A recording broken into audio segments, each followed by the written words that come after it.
usir dia ini dari sini. Pengen muntah saya lihatnya.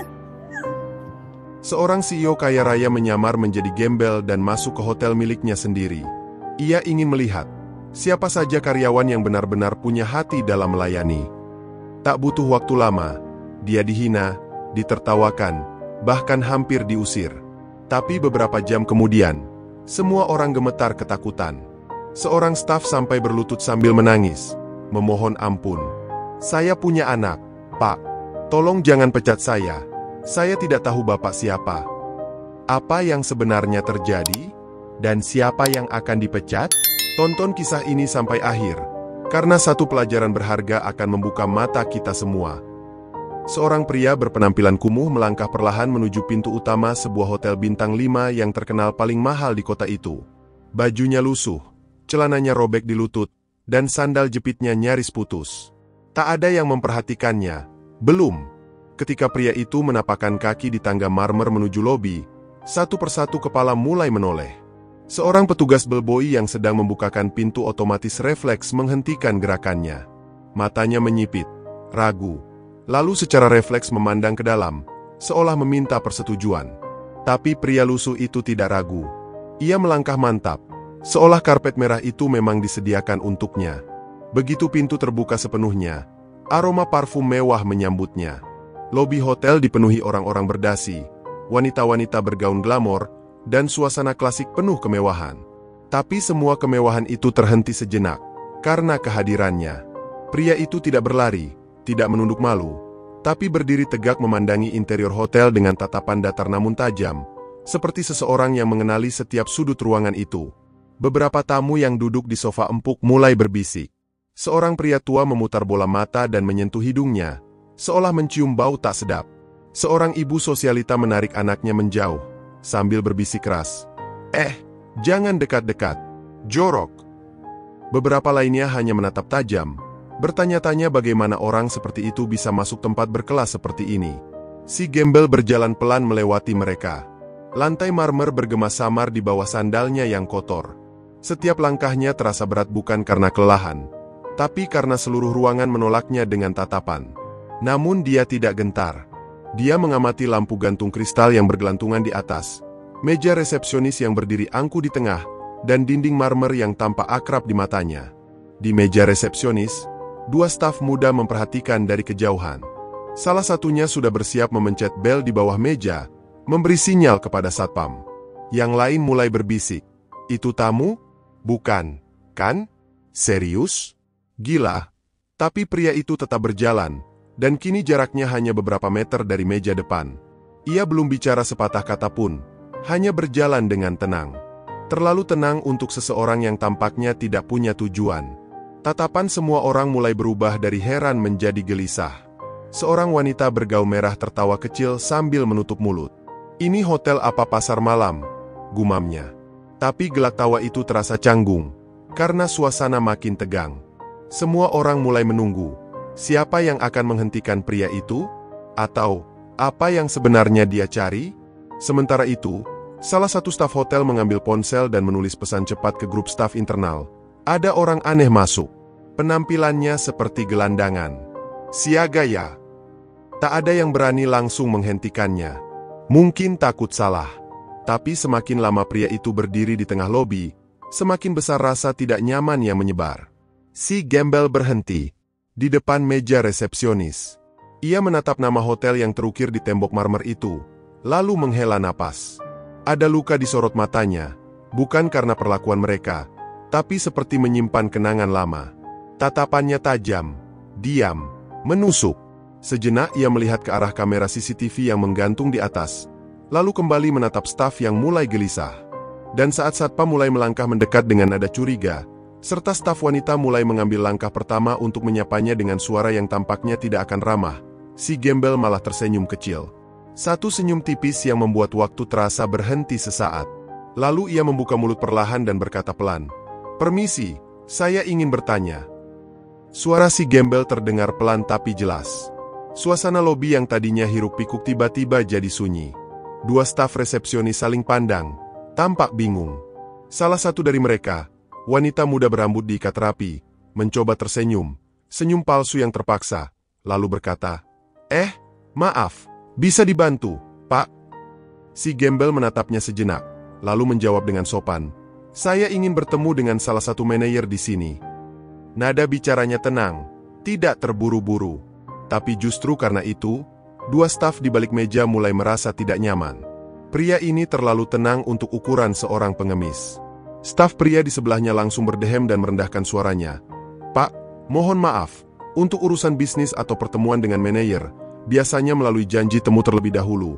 Dan ia melirik dari atas ke bawah, seolah menilai setiap jengkal pakaian pria itu. Dan tentunya, tamu biasanya datang dengan tampilan yang lebih sesuai. Perkataan itu mulai menyentil. Si gembel hanya diam. Matanya menatap lurus ke staf tersebut. Bukan marah, tapi dingin. Tenang. Seolah dia mencatat satu persatu kata yang keluar dari mulut mereka. Di pojok ruangan, seorang manajer lantai, berpakaian rapi dengan name tag emas, melihat keributan kecil ini. Ia menghampiri dengan senyum profesional, tapi begitu melihat siapa yang sedang berdiri di depan resepsionis, ekspresinya berubah. Senyumnya hilang, diganti dengan tatapan tajam dan suara tegas. "Maaf, Pak, Anda tidak bisa berada di area ini tanpa keperluan yang jelas. Ini hotel bintang 5, bukan tempat umum." Sebelum si gembel sempat menjawab, seorang tamu wanita yang sejak tadi mengamati ikut bersuara sambil tertawa kecil. "Kalian lucu deh, masa gelandangan bisa booking manajer? Ngimpi siang bolong." Beberapa tamu lainnya ikut tertawa pelan. Ejekan pertama akhirnya keluar. Pelan, tapi menghina. Manajer lantai itu mendekat lebih dekat, dengan nada suara yang lebih rendah namun tajam. "Pak, saya tidak tahu Anda siapa. Tapi kalau Anda hanya ingin berteduh atau sekadar lihat-lihat, saya sarankan segera keluar sebelum kami memanggil keamanan." Ia tersenyum sinis, lalu berkata sambil menunjuk keluar, "Di ujung jalan sana ada warteg, mungkin itu lebih cocok." Tatapan si gembel tetap tidak berubah. Tenang, diam. Ia tidak marah, tidak tersinggung, bahkan tidak mengangkat suaranya. Tapi dari sorot matanya, ada sesuatu yang berubah. Dingin, jauh. Seolah ia sedang menyimpan sesuatu yang besar. Ia menatap lurus ke mata si manajer, lalu berkata, "Saya mengerti." Manajer itu mengangkat alis, puas. Tapi belum sempat ia bicara lagi, si gembel menambahkan, "Saya hanya ingin tahu, seberapa layak orang-orang di tempat ini memperlakukan orang asing." Kalimat itu menggantung, meninggalkan rasa aneh di dada siapapun yang mendengarnya. Satpam mulai mendekat dari sisi kiri ruangan. Penonton makin banyak. Kamera ponsel mulai diangkat. Tapi gembel itu tidak bergeming. Ia berdiri dengan tenang, tepat di tengah kemewahan yang sedang mengusirnya secara perlahan. Kerumunan kecil mulai terbentuk di dalam lobi hotel. Beberapa tamu pura-pura sibuk dengan ponselnya, padahal sedang merekam diam-diam. Satpam sudah berdiri tak jauh dari pria lusuh itu. Matanya menatap penuh curiga. Manajer lantai memberi isyarat halus agar si gembel segera disingkirkan. Tapi pria itu tetap berdiri tegak, seolah tak terganggu dengan puluhan pasang mata yang menilainya dari ujung kepala sampai kaki. "Pak, mohon keluar dari area ini. Sekali lagi kami ingatkan, hotel ini hanya untuk tamu resmi," kata sang manajer dengan nada yang lebih tegas. Si gembel tidak menjawab. Ia hanya menatap sekeliling, menyapu wajah-wajah yang mulai menertawakan keberadaannya. Lalu, dari arah kanan, seorang wanita muda bergaun ketat dan dandanan menor, yang sedari tadi mengamati dengan gaya sok tahu, melontarkan kalimat tajam. "Dia pikir dia siapa sih? Muka kucel, baju kayak karung, tapi sok penting banget. Ngaca dulu, deh." Tamu-tamu yang ada di sekitarnya tertawa geli. Beberapa menoleh ke arah si gembel dengan ekspresi penuh ejekan. Resepsionis pria yang tadi sempat ragu, kini ikut bicara dengan nada sinis. "Serius, Pak. Kalau Anda sedang cari sumbangan, kami bisa kasih nasi bungkus, tapi jangan ganggu kenyamanan tamu lain." Kata-kata itu seperti cambuk. Tapi tetap saja, si gembel tidak bereaksi. Tak ada amarah di wajahnya. Justru ketenangan itulah yang membuat beberapa orang mulai heran, dan sedikit takut. Satpam kini sudah berdiri persis di sampingnya. "Ayo, Pak, jangan bikin ribut. Kalau nggak pergi juga, kami terpaksa angkut keluar," ucapnya dingin. Tangannya mulai menyentuh lengan si gembel, mencoba menariknya pelan. Tapi pria itu tetap berdiri tegak, tak melawan, hanya menatap lurus ke depan. Salah satu pelayan wanita di area lounge, yang baru keluar membawa nampan berisi minuman, mendadak menengok dan tertawa kecil. Ya ampun, ini hotel bintang 5, bukan tempat ngemis. Kasian sih, tapi ya, jangan ganggu tamu dong, Pak. Semakin lama, semakin banyak suara yang ikut menghina. Tidak ada satupun yang membela. Semuanya merasa pria itu memang tidak layak berada di tempat semewah ini. Tapi si gembel tetap tidak berkata-kata. Matanya tak beralih dari logo hotel yang terpajang di dinding belakang meja resepsionis. Ada kilatan luka dan kenangan dalam tatapannya, seperti seseorang yang dulu pernah memiliki semuanya, dan kehilangan semuanya. Hingga akhirnya, sang manajer berbisik ke satpam, "Kalau dia nggak keluar sekarang, seret saja. Saya tanggung jawab." Dan saat satpam mulai menggenggam lengannya lebih keras, si gembel akhirnya berbicara. Suaranya pelan, tapi tegas. "Saya akan pergi, tapi kalian sudah memperlihatkan siapa diri kalian sebenarnya." Kalimat itu menghentikan gerakan semua orang untuk sesaat. Namun tak satu pun dari mereka paham apa maksudnya. Mereka hanya tertawa, mencibir, dan merasa sudah memenangkan momen itu. Mereka belum tahu bahwa mereka baru saja menggali lubang bagi diri mereka sendiri. Langit di luar hotel makin gelap. Awan bergulung tebal di atas gedung-gedung tinggi. Suara klakson mobil dan lalu lintas pada tetap ramai seperti biasa. Namun di dalam lobi hotel, situasinya baru saja tenang setelah drama pengusiran si gembel berakhir. Beberapa tamu kembali duduk. Ada yang tertawa membicarakan kejadian tadi. Beberapa staf kembali bekerja, meski masih membicarakan pria lusuh itu dengan nada menghina. Si gembel kini sudah berjalan pelan melewati pintu utama.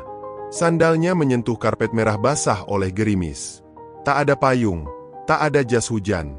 Tapi ia tidak terlihat sedih. Tidak pula kecewa.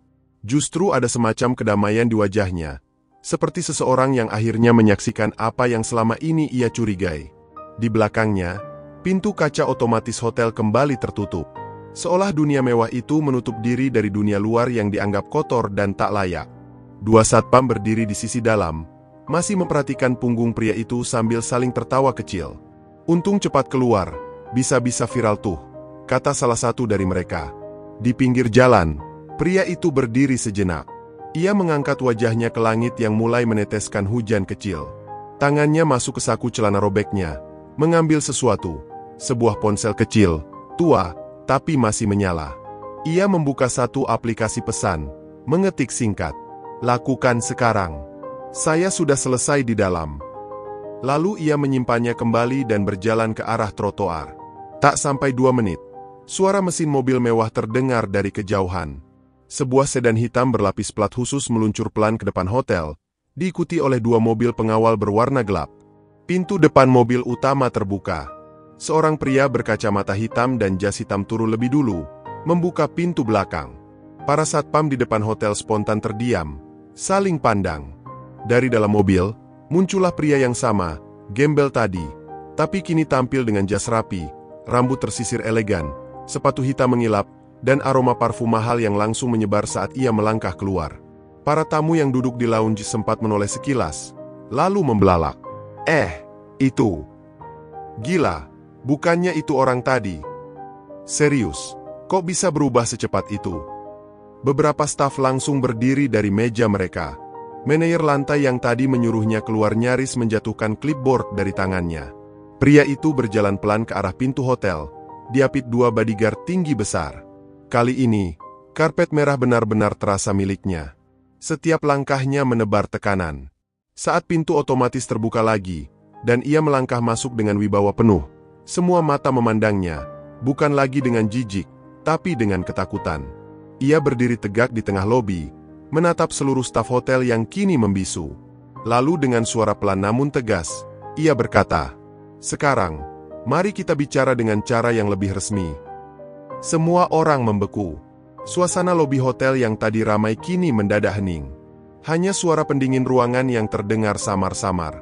Seakan dunia berhenti saat pria berjas mewah itu berdiri di tengah ruangan, ditemani 2 pengawal berbadan besar yang berdiri tegak di kiri dan kanannya. Tak ada yang menyangka, pria yang tadi mereka hina sebagai gembel, kini berdiri dengan wibawa yang menekan semua ego yang sempat merasa lebih tinggi darinya. Manajer lantai yang sebelumnya berani memerintah satpam untuk menyeret pria itu kini tampak bingung. Wajahnya pucat, keringat dingin mulai menetes di pelipis. Ia menelan ludah pelan, lalu memaksakan senyum kaku. "Selamat sore, Pak. Selamat datang kembali. Ada yang bisa kami bantu?" Suaranya bergetar. Pria itu memandangi wajah si manajer lama-lama, tanpa berkata apa-apa. Sorot matanya menusuk, dingin, dan sangat tidak bisa ditebak. Ia lalu membuka jasnya perlahan, memasukkan tangan ke saku dalam, dan mengeluarkan ID card berbingkai emas dengan logo resmi perusahaan hotel. Ia menunjukkannya ke depan, perlahan, seperti menjatuhkan bom di tengah kerumunan. Tertulis jelas di kartu itu, Hendarta Kusuma, CEO pemilik saham utama, Global Majestic Hotel Group.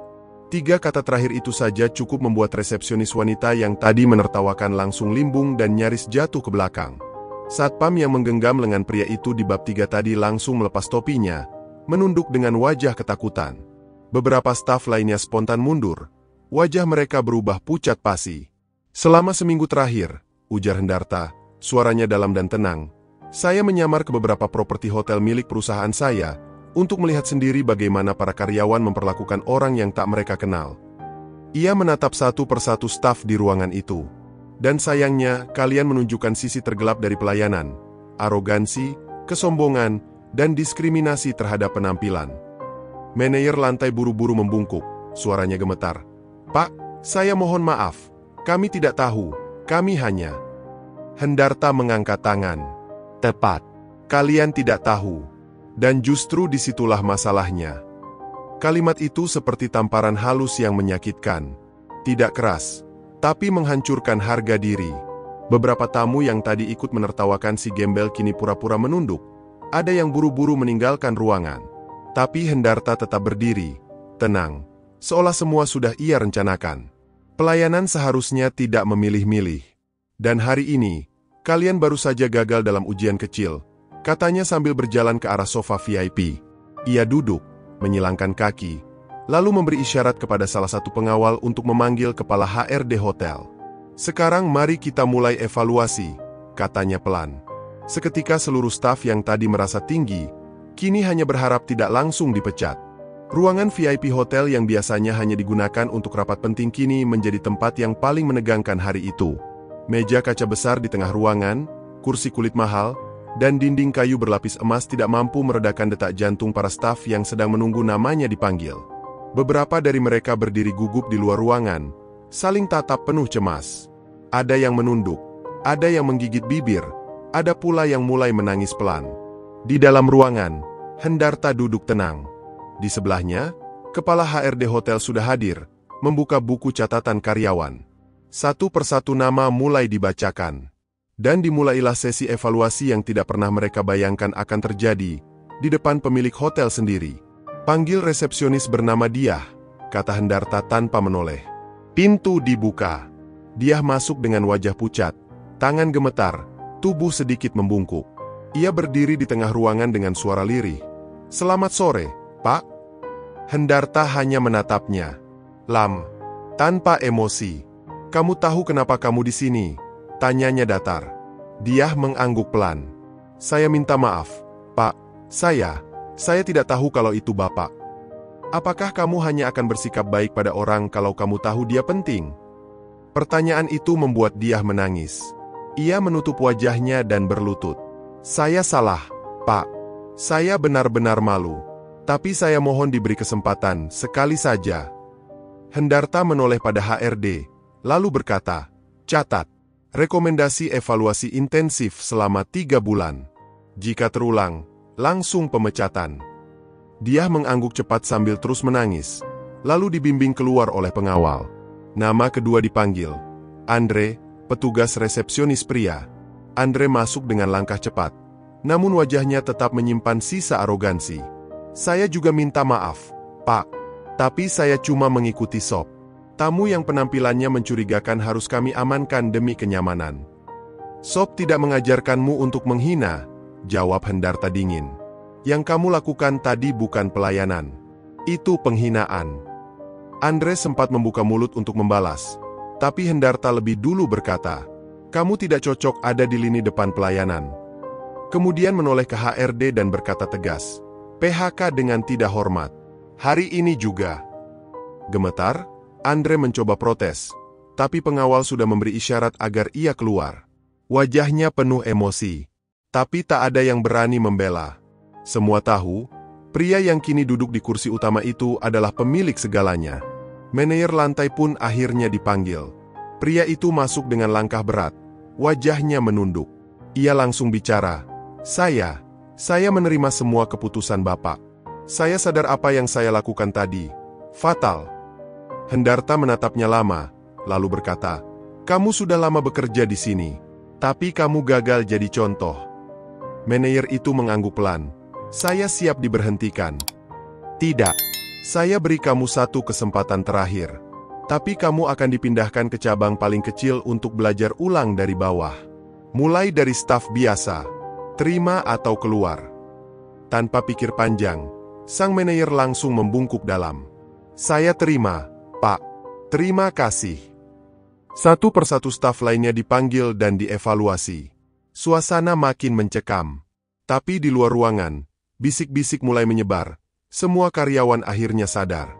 Bukan penampilan seseorang yang menentukan siapa dia, dan bukan posisi mereka yang menentukan martabat, melainkan sikap mereka saat berhadapan dengan yang dianggap kecil.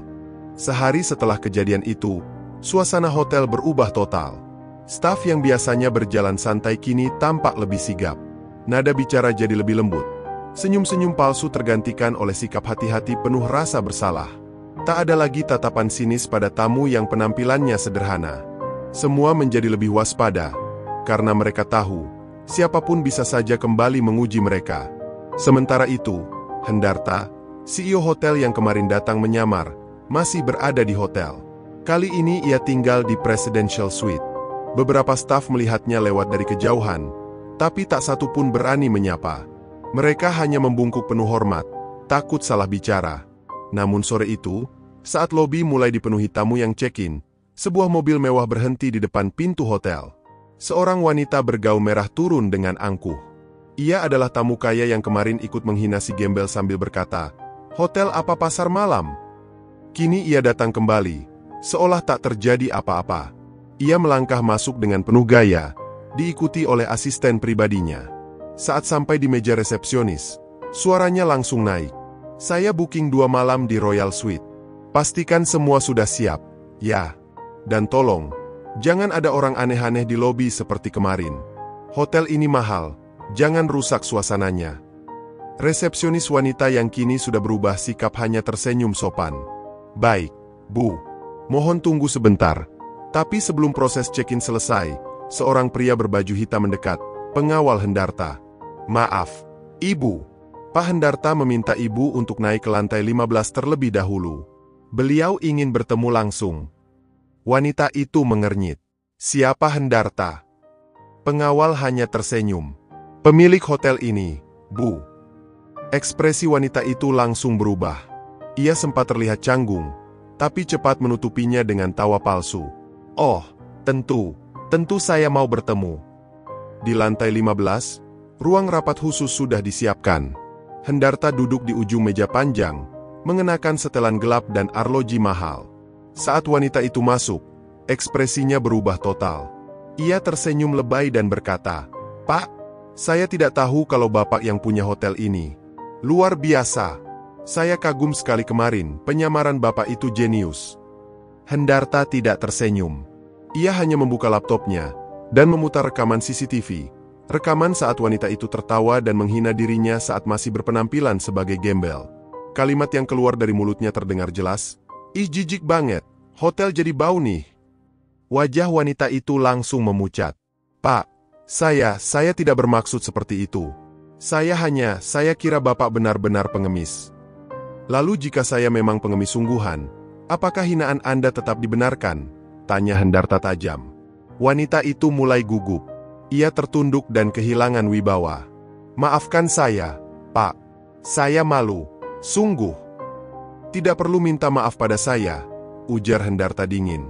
"Tapi minta maaflah pada hati nurani Anda. Karena hari ini, bukan hanya staf yang diuji, tapi tamu juga." Ia berdiri, menatap tajam. Kami berhak menolak tamu yang tidak menghargai sesama manusia. Wanita itu diam. Tidak bisa berkata apa-apa.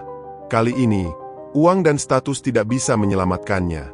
Ia hanya bisa menunduk dalam diam, diselimuti rasa malu yang tak bisa dibeli. Pagi itu, seluruh staf hotel dikumpulkan di ballroom utama. Tidak ada musik, tidak ada senyuman. Hanya kursi-kursi berjejer dan wajah-wajah cemas yang menanti apa yang akan terjadi selanjutnya. Mereka tahu, setelah evaluasi dan pemecatan di hari sebelumnya, semuanya kini berubah. Tak ada lagi ruang untuk kesalahan yang sama. Hendarta berdiri di atas panggung kecil, mengenakan setelan sederhana berwarna abu-abu. Ia tidak membawa pengawal, tidak membawa papan presentasi.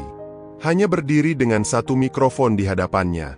Tapi auranya tetap kuat, bukan karena kekuasaan, tapi karena wibawa yang lahir dari pengalaman dan visi besar. Beberapa hari terakhir ini, katanya, suaranya dalam dan tenang. Saya melihat sendiri bagaimana manusia bisa berubah hanya karena sebuah tampilan.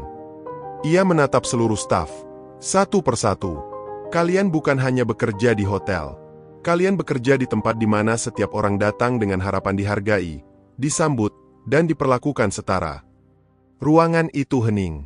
Beberapa staf yang sempat menghina mulai menunduk. Ada yang menitikan air mata diam-diam. Rasa bersalah yang sempat tertahan kini mulai melunak, karena mereka tahu, bos mereka ini tidak sedang mencari dendam, tapi perubahan. Maka mulai hari ini, lanjut Hendarta, kita akan merombak sistem pelayanan. Bukan hanya soal senyum, bukan hanya soal standar hotel, tapi soal hati. Ia mengangkat satu folder tebal. Semua staf akan mendapat pelatihan ulang. Bukan hanya tentang sop, tapi tentang empati, etika, dan karakter.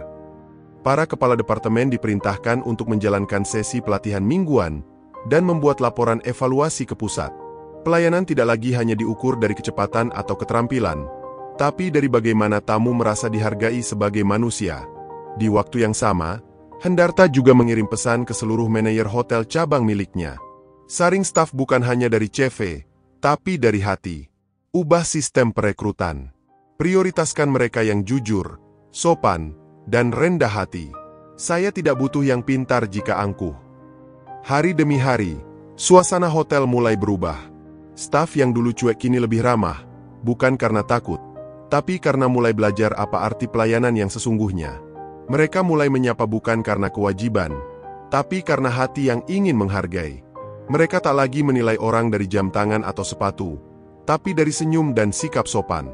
Sementara itu, Hendarta sesekali turun sendiri ke restoran, atau menyamar di ruang laundry, memeriksa dapur, bahkan ikut melayani tamu di meja sarapan.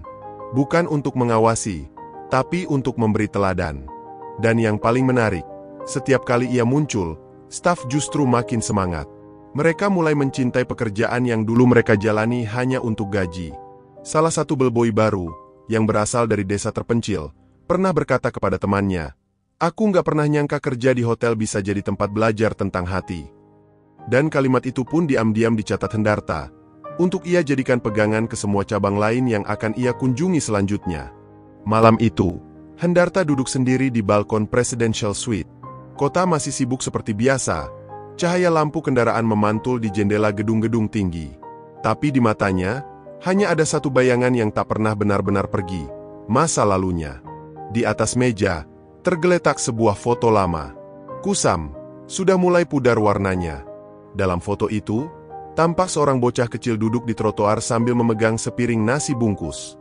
Di belakangnya, ada sebuah hotel tua, bangunan yang dulunya menjadi tempat ia diusir, karena dianggap mengganggu pemandangan. Dulu, Hendarta kecil hanyalah seorang anak dari penjual koran. Ibunya bekerja sebagai buruh cuci, ayahnya entah kemana. Mereka tinggal di rumah petak sempit tak jauh dari pasar. Setiap hari, Hendarta sering berdiri di depan hotel mewah, hanya untuk melihat orang keluar masuk dengan pakaian rapi dan tawa bahagia.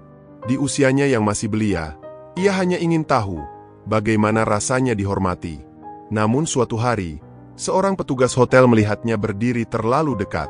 Dengan suara kasar, ia berkata, "Hei, pergi sana.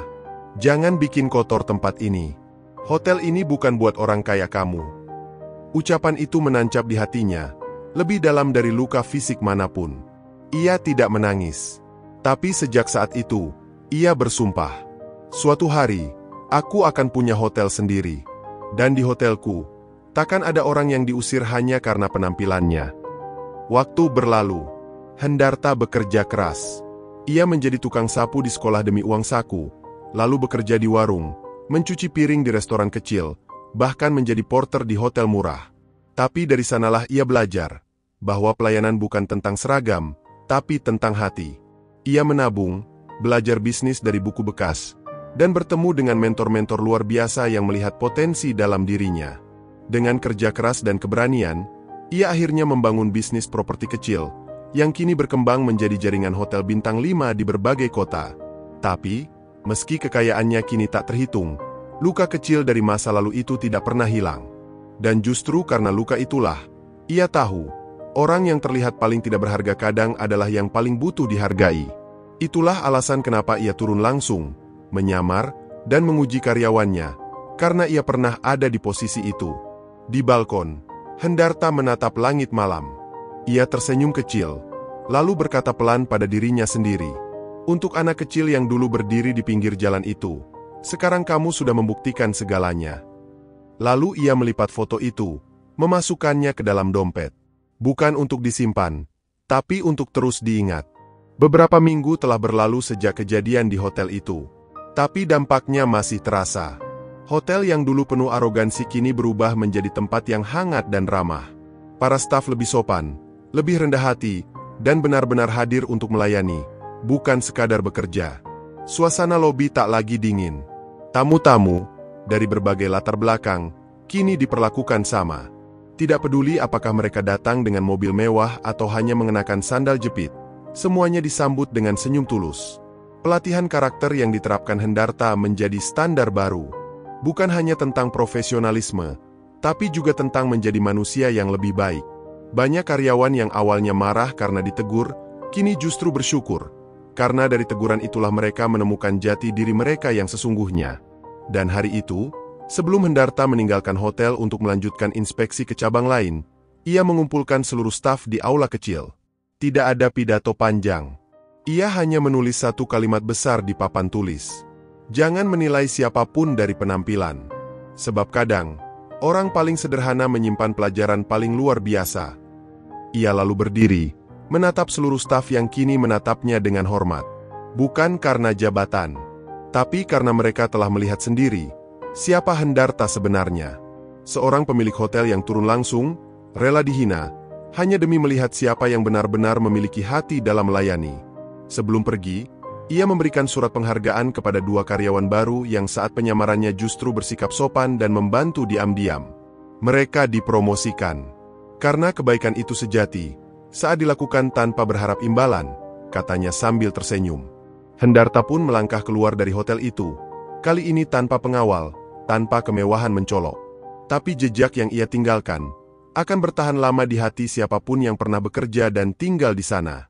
Dan di gerbang hotel, seorang anak kecil yang mengantar ibunya kerja cleaning service menatap Hendarta dengan mata berbinar.